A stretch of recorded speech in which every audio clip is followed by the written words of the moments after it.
Hello again. He's the Hall of Famer Mike Scheck. I am Tripp Rogers. We are the Fantasy Sultans, and we have finally reached the end of the season. It is week 18 in fantasy, and, well, if you've got a game this week, why? Just why? That's all we have to ask is why.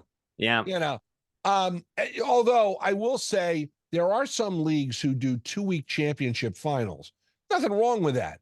But the problem is when you include this last week of the season, you're really taking a chance. Now, if you have won a championship, you got there because you had certain guys we recognize as fantasy gold, guys we recognize as top performers, guys who more than likely are sitting the bench if this game means nothing on Sunday. And you're sitting there going, I got to play a game here. If you want to know a reason why most fantasy seasons end after week 17, that's the reason. Yeah. Actually, we could play. Wasn't Andy Reid was the one who pulled his players with the Eagles back in the early 2000s? Yeah. That's what started this whole thing to go. And again, the longer season. I mean, back then it was a 16 game season, 16-week season. A 16 game season, 17 weeks, I should say. And that was one of the reasons he did it, was to have his players fresh in the playoffs, but it can backfire on you too. So first off, Mike, before we continue on this, by the way, Happy New Year to you.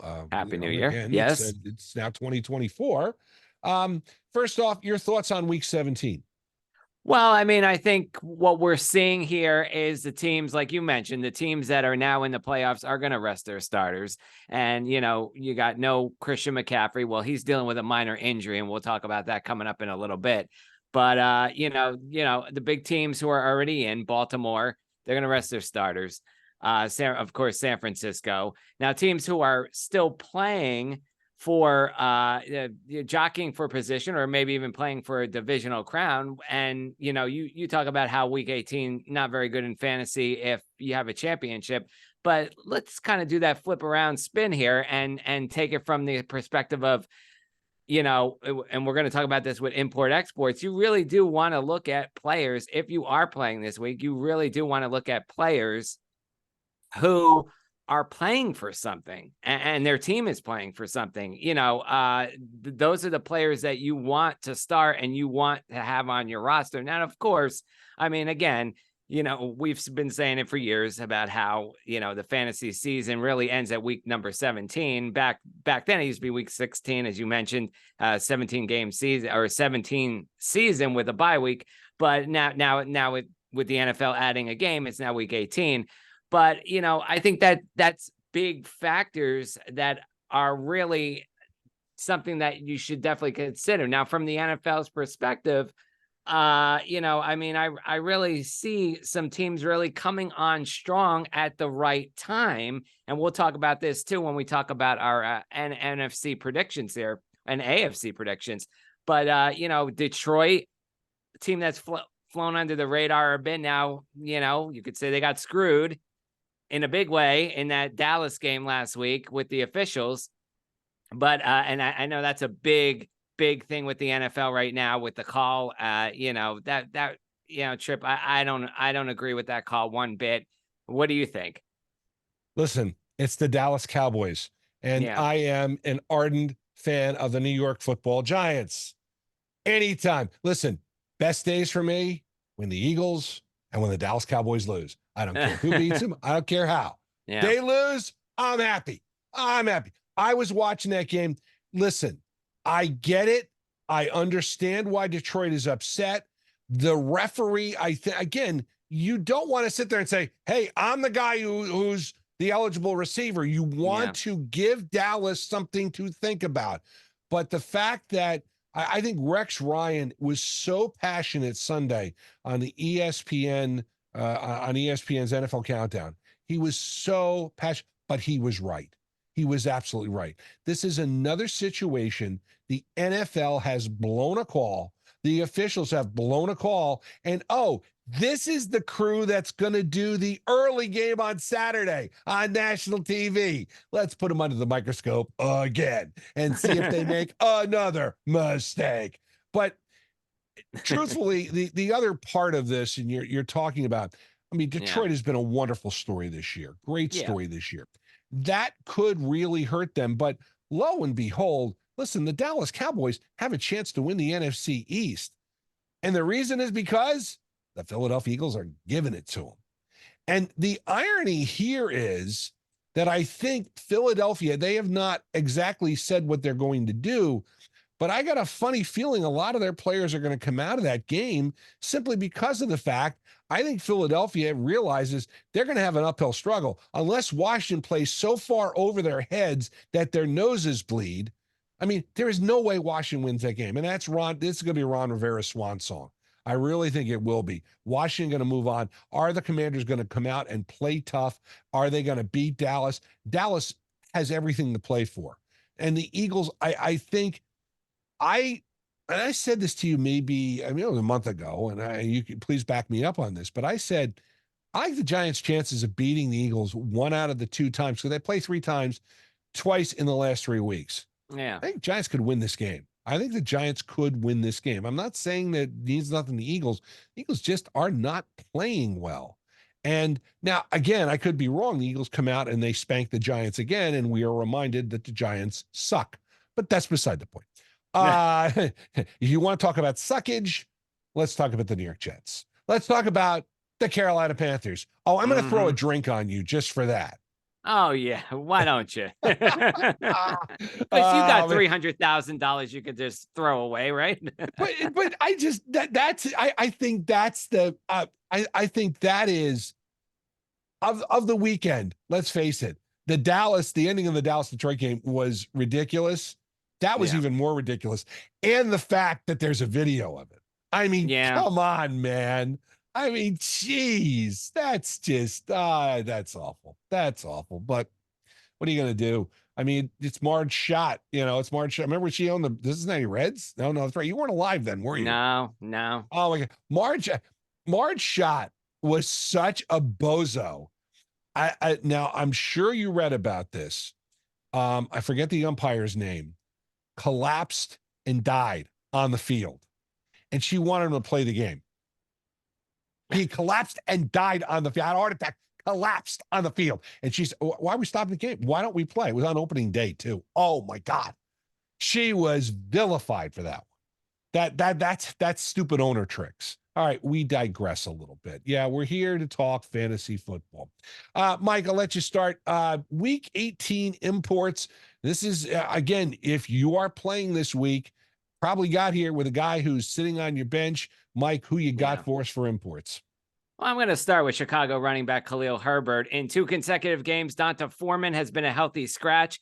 And while Herbert has produced at least 19 fantasy points in 2 consecutive games, he also had 20 or more touches in those games. Herbert is a great flex option against Green Bay, and Foreman, let's just say if Foreman does not play, he is a great option. With a win over Chicago, Green Bay can make the playoffs, but look for Chicago to play this one competitive. Keeping with the running backs and teams playing for something, we go to New Orleans and Jamal Williams. Last week, Alvin Kamara left the game in the first quarter due to an ankle injury, and Williams did fill the void there, finishing with 23 touches and 71 yards. In terms of fantasy points per game, Atlanta's defense gives up the 5th most to running backs. NFC South is up for grabs, and if New Orleans beats Atlanta and Tampa Bay loses to Carolina, the Saints win the division. So you want to talk about the Saints come marching in. Yeah. Oh, when the Saints, come marching in. Yeah, that's right. And so that's, talk about teams looking to play for something. The NFC South is up for grabs. So there's a player you want. All right, quarterback Gardner Minshew in Indianapolis. We go from the NFC South to the AFC South, and that truly is up for grabs as well. He's been on our import-export list a few times this season, and while he didn't have his best game last week after an early lead, the Colts leaning more on their running game, Minshew will face the Texans defense in Week 18 that gives up the 9th most fantasy points per game to quarterbacks. The winner of this game, as I mentioned, takes the AFC South. A lot to play for here. Minshew has averaged about 15 to 18 points in the last 6 games. So I would be healthy bet to say that it's going to average around that mark as well. Finally, wide receiver Demarcus Robinson from the Los Angeles Rams. Now, we talk about teams playing for something. The Rams are not. They already clinched a playoff spot, so they have nothing to worry about here. But I definitely see some opportunity because the Rams could rest Cooper Kupp and Puka Nacua. That opens up the door for Robinson to see additional targets. He's had 5 straight games of scoring at least 13 fantasy points a game with over 20 points. 49ers defense allows the 14th most fantasy points to wide receivers. So even more so, Robinson can get a little extra playing time. Niners have nothing to play for. They've already locked up the number 1 seed. Their defense will rest. It could be a good day for the Rams offense. All right, imports on my side. First off, it's hard to believe at this point of the season he's still available in over 90% of the leagues. But how about wide receiver Greg Dortch? He had himself a game week 17, and he's got a solid matchup against the Seahawks. Easily the most reliable wide receiver that is available. And if you need a wide receiver this week, this is the guy to get him. Dortch is the guy from Arizona. And it's not often we've talked about Arizona this year because Arizona, let's face it, has been El Stinko. All right, moving on. Looking for a tight end. I got a name for you. Charlie Kolar. Now, you may say to yourself, huh? Yeah, he plays with Baltimore. Now, chances are no one has him in your league because I see a 0 next to his name on my cheat sheet here. Now, you may say to yourself, well, why would I get him? Well, remember, Lamar Jackson sitting out in this game. Steelers giving up 17.5 fantasy points per game to tight ends in the last 5 weeks. This guy's going to get a lot of playing time this week as the Ravens try to rest up for the playoffs. So he's a guy you want to pick up if you're looking for a tight end, if you need a tight end. And speaking of other players, hey, listen, I got a golden oldie for you here. Melvin Gordon. Remember him? Remember him, Mike? Melvin Gordon. Gordon plays with Baltimore. Chance he's going to get a lot of touches this week. Good matchup against the Steelers. Again, Baltimore is nothing to play for. Nothing wrong with picking him up. Now I'm going to flip over to my buddies, the New York Football Giants, because again, here's a quarterback that, available in 95% of the leagues. Tyrod Taylor. Tyrod Taylor last week had a great week. He did, and they almost pulled the upset against the Los Angeles Rams. They're playing an Eagles team that is reeling right now. And don't be surprised if the Giants win this game. I certainly won't be surprised because I think he's going to be the guy. Now, you want to look at somebody else. You want to look at somebody who, again, you may not have heard of him, but I'm going to pull him off. My buddy, the fantasy guru, John Hansen, tipped me off on him. Bo Melton from the Green Bay Packers. And you may say, huh? Well, listen, he has gotten 15 targets, 10 receptions, 150 yards the last 2 weeks. He's made some plays for Jordan Love. So I got a funny feeling he may be very viable here in the future as a wide receiver for the Green Bay Packers. Those are my imports this week. Exports, really, you got nothing, because if you're exporting people in the last week you're going to play in a championship week in a redraft league, really, why? I mean, there's no reason. And I thought, Mike, you had a great line last week, and I got to give you credit for this one. Well, again, that's why you're the Hall of Famer. If you're letting players go at this point, you don't need, you're going to open roster spots, fill them up with somebody, but you're letting people go. Who cares? And if they're injured, who cares? Because it's a redraft league. You do not care. All right. We talk about the season and the season that we have had. Every year we talk about fantasy gold and fantasy mold. Obviously, I think it's easy to figure out. Who's your fantasy gold, Mike? All right, I'll start it with Dallas quarterback Dak Prescott. Now, I always make the joke, remind me why I'm drafting a Dallas player. Really. But this year, my draft pick was Tony Pollard, and boy, did I get that one wrong. Some question marks are always surrounding the Dallas Cowboys, but Dak Prescott, he performed very well after throwing 15 interceptions in 12 games last season. Prescott posted 34 total touchdowns and threw just 8 picks in 2023. So talk about a turnaround there. He also finished the season 4th in points among quarterbacks. And that only trails Josh Allen, Jalen Hurts, and Lamar Jackson. He's my comeback player of the year behind Damar Hamlin, who we all know is the true comeback player of the year because he just about practically died for less than 10 minutes on the field and then regained consciousness. So, if you want to give a comeback player of the year, that would be Damar Hamlin. Okay. But Dak Prescott, in terms of fantasy football and the stats, definitely comeback player of the year. All right, San Francisco running back Christian McCaffrey, the highest scoring fantasy player, regardless of position. Hey, how about this one? 391 PPR points, over 2,000 yards from scrimmage, and recorded 20-plus points in 12 of 16 games. And until he can perform at that level, and he can't perform anymore at that level, guess what? All day, every day, it has to be Christian McCaffrey. Please remind me why we went with Justin Jefferson over McCaffrey. I really don't know. But, McCaffrey, yeah, I know why. I know why. Injuries. That's why I was just going to say McCaffrey. that to you. Injuries. Yep, that's right, because of definitely the uncertainty of injuries. But, hey, when he's healthy, he is a stud on the field, and he got the job done. A Los Angeles Rams running back Kyren Williams, more fantasy gold for you. A guy who didn't even start as the Rams day one. Certainly became the starter after the benching of Cam Akers, though. Sean McVay's decision to play him over Royce Freeman, over 1,100 yards, 12 touchdowns, including his career 3 touchdowns last week. Best performance. I said go pick him up in week 2 after Cam Akers, that benching move. Well, yep. He got better and better after that. So nice move. I did. Anybody who picked up. Yeah, that's right. I think our buddy Bob picked up Kyren Williams too in the Sultans League. Obviously he's listening to me, and I should have picked him up, but Bob picked him up. I think we were both on. I think you're right about week 2. We were both on him, and I grabbed him in every other league, and I won a championship with him. I mean, he was phenomenal. That's right. Phenomenal. And then and I'll tell you who else was phenomenal. Miami wide receiver Tyreek Hill. The Cheetah had over 100 receptions, 1,700 yards in 15 games. He only missed 1 game to an ankle injury. While he will not get to the 2,000-yard mark, he definitely surpassed expectations as a true wide receiver number 1 and an ADP in round 2. I mean, let's face it, Miami's success revolves around Tua. When Tua's healthy, they are going. But when Tua is not, right. So Tyreek Hill definitely getting the job done this year, in fact, because of Tua. But the thing is, Tua stayed healthy, reasonably healthy. I don't think he missed a game this year. No. And we never found out. Mike White is the backup.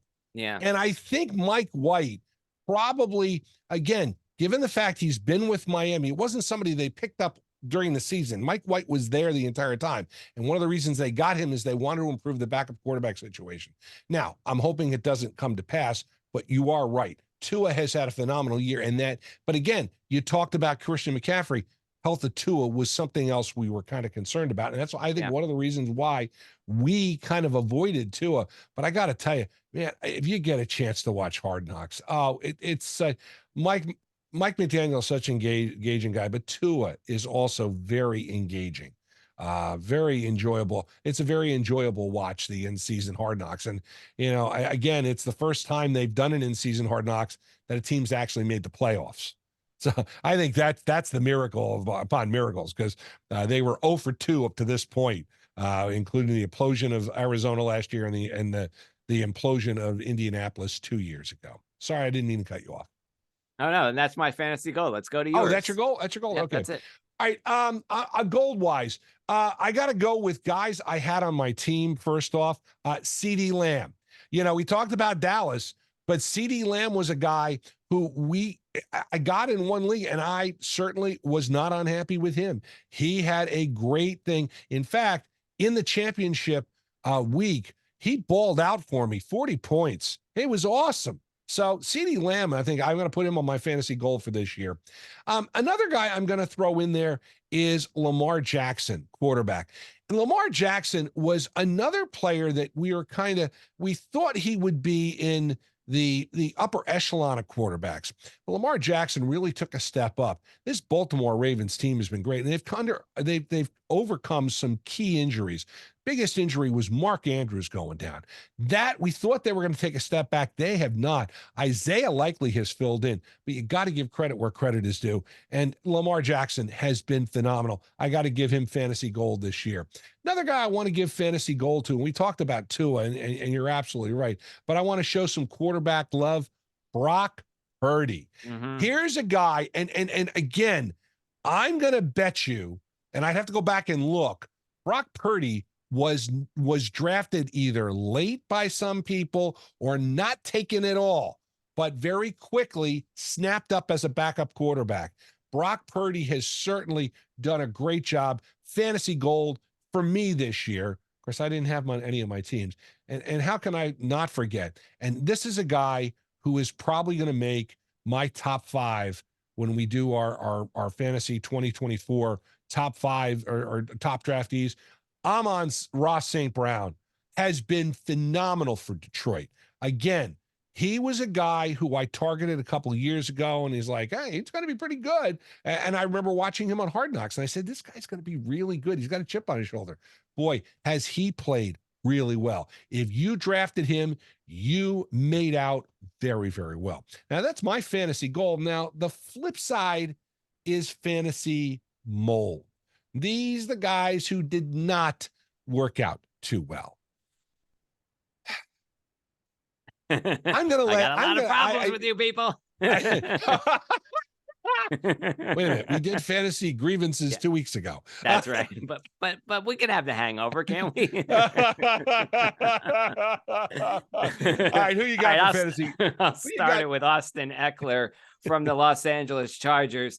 Eckler was considered the running back off the board behind Christian McCaffrey, and he finished 19th best, 24 total in fantasy points. Really, what happened to the Chargers? I mean, did a lightning bolt come down from their logo and strike the team? Because, man, oh, man, they struggled. The Chargers unit as a whole. And, of course, that led to the firing of Brandon Staley. Justin Herbert didn't help by getting a little bit injured later in the season. But Chargers just not well at all. Not well at all. All right, let's continue with the running backs. I'm going to go to Ramondre Stevenson in New England. I mean, New England just had an awful season overall. I mean, and, nothing that you would expect from Bill Belichick. Through 12 games of the season, Stevenson had 619 yards and 4 touchdowns on 156 carries. Surprisingly, Ezekiel Elliott, who came in from Dallas, had 100 less yards than Stevenson. So it goes to show you that everybody thought it was going to be Stevenson. And then when Elliott came in, it turned out to be a committee at running back. So, definitely surprising there. And of course, season ended when he had a high ankle sprain in week number 13, shut down for the rest of the season. All right, let's go to Green Bay wide receiver Christian Watson. He missed 7 games due to an injury, including 4 most recently with a hamstring injury. Oh, boy. Oh, boy. Justin Jefferson, we can similar with the Christian Watson situation, missing games with hamstring injury. I'll tell you what, 422 yards on the season, 5 total touchdowns, only 2 games with 15 plus fantasy points, 5 games of 10 or more. Not a good performance by Christian Watson at all this season. Let's move to Tennessee, Chig Okonkwo. Now, here's a guy that, I definitely had him on my list in August as a tight end and a sleeper pick that really never worked out. I mean, I had Travis Kelce, drafted him in one of the leagues. I also had a backup tight end, Chig Okonkwo. Obviously, Kelce played, but in another league, I just went with Okonkwo, and this was a terrible move on my part. I mean, sometimes you not necessarily overthink things, but you think that these players are going to live up to the expectations, and they certainly do not. And Chig Okonkwo was one of them that just did not work out. But you know what? I think the whole thing relied on the Ryan Tannehill situation. Of course, Tennessee, they just struggled all season long, and they did not get the job done at all. All right, quarterback Justin Fields of Chicago. Are you trending a theme here, Tripp? I mean, I think you're noticing something going on here. I'm talking more about mold than gold here this season because these players just did not perform. 12 games, threw for over 2,400 yards, 16 touchdowns. With DJ Moore coming over from Carolina, we thought this tandem was going to light up the scoreboards early and often, and they dazzled at times, but then they fizzled during others. They certainly did not get the job done, in my opinion. Fields had some great games, don't get me wrong, but this is a team that mightily struggled at times this season. And I'll tell you what, they have some big decisions to do in the offseason. Thanks to Carolina gifting them the #1 overall pick again. Will it be Caleb Williams for Chicago, or will they pass on another quarterback? You know, they passed on Bryce Young. Well, in the short term, that may have been a good decision, being Bryce Young is struggling. We don't know about the future. The jury is still out on that. But I will tell you this, Caleb Williams, you know, he has a lot of promise as well. We'll see what the Chicago decides to do, whether or not they decide to keep Fields or they go with a quarterback. If I were them, I think I would probably want to go by way of a quarterback.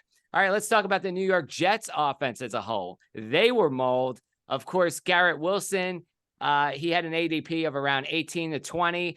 Breece Hall going in the 4th round as a RB17. High expectations, of course, came in with Rodgers, but then after the injury in the first game with Rodgers, it all went downhill. So certainly that was a big factor in the New York Jets offense. Breece Hall was good here and there. We questioned him because of the ACL. How healthy would he be? How would he return to the lineup? He did pretty well, but there were times that the Jets offense struggled as a whole, and I would put them on the mold list.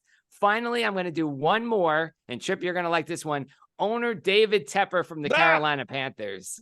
That's right. Very successful businessman from a business perspective. Everything he touches turns to gold. But guess what? From a football perspective, in the last 6 years, everything he touches turns to crap because it has not been good in Carolina. Of course, now they drafted Bryce Young, and the growing pains were to be expected in Carolina as a rookie. Yeah. I mean, you're not going to do that well. They kind of compared him to C.J. Stroud. We'll see who does better. Well, C.J. Stroud clearly did better than Bryce Young this season by far. Bryce Young struggled mightily.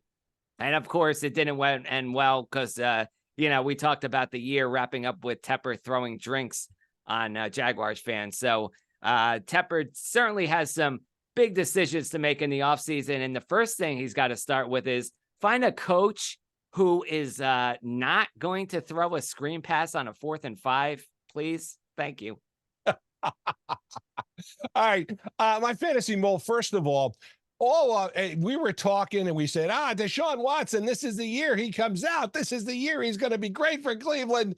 And he was terrible. And of course, Cleveland, a surprise, they're going to have their 5th starting quarterback of the year, but they have certainly surprised this year. But Deshaun Watson has not lived up to the contract he's played. Definitely fantasy mold. And I question going forward, you know, do you think he's going to approach the levels he had with the Houston Texans? All right, another guy who we were really high on in the offseason and fizzled mightily this year, Deontay Johnston of Pittsburgh. You know, we thought this was good. He was a great wide receiver. And we thought, oh, Kenny Pickett's going to be great. Yeah. This Pittsburgh offense has been terrible. Yep. Awful. And also on the fantasy mold list for me, any wide receiver in Kansas City other than Travis Kelce. And that wide receiving core has been awful. It's one of the reasons why Kansas City, not a favored pick this year. Mikey, we're running out a little bit of time. We're on a little time crunch here. Okay. But as we normally do, we pick who we think we're going to see in the championship games. Okay. On the AFC side, I'm going to go, the #1 seed is the Baltimore Ravens. I think that everything's lined up for them. Again, there's a history of disappointment here. I think Baltimore gets there. And I'm going to go with their division rivals, Cleveland Browns in the AFC. So I think it's going to be Cleveland against the Ravens. I don't think they could meet before the semifinals. That they do. And then, of course, I could be wrong here, but I think there's your championship game. For some reason, that's what I think is going to happen.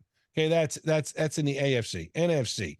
I got to go with number one. San Francisco has looked good all year, and pains me.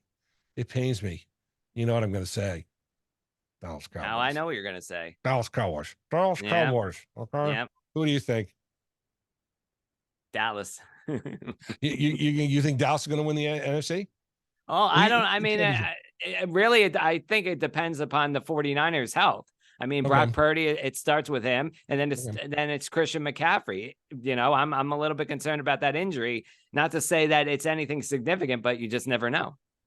So you think it's going to be Dallas? But who you think it's Dallas and San Francisco, or who do you think will be in the championship game? Oh, the championship game. Oh, yeah, I definitely think it's going to be probably Dallas and San Francisco. It could be the Eagles. I think it depends upon the Eagles. I don't think they're going to win that division, and that means that they're going to have to play on the road. And I don't think it fares well for the Eagles. The other two teams that I'm a little bit seeing that they could do well is Detroit and the Rams. The Rams are coming on strong as of late. And they're a championship team. We all know they won the Super Bowl a couple of years ago. They got Sean McVay. I don't think he came back for nothing. So, I mean, they could maybe make a run and they could find themselves in the game. But again, if I were to look at it at this point, I would say it'd be San Francisco and Dallas in the championship game. And then on the AFC side, Baltimore, to me, is the team to beat in the AFC.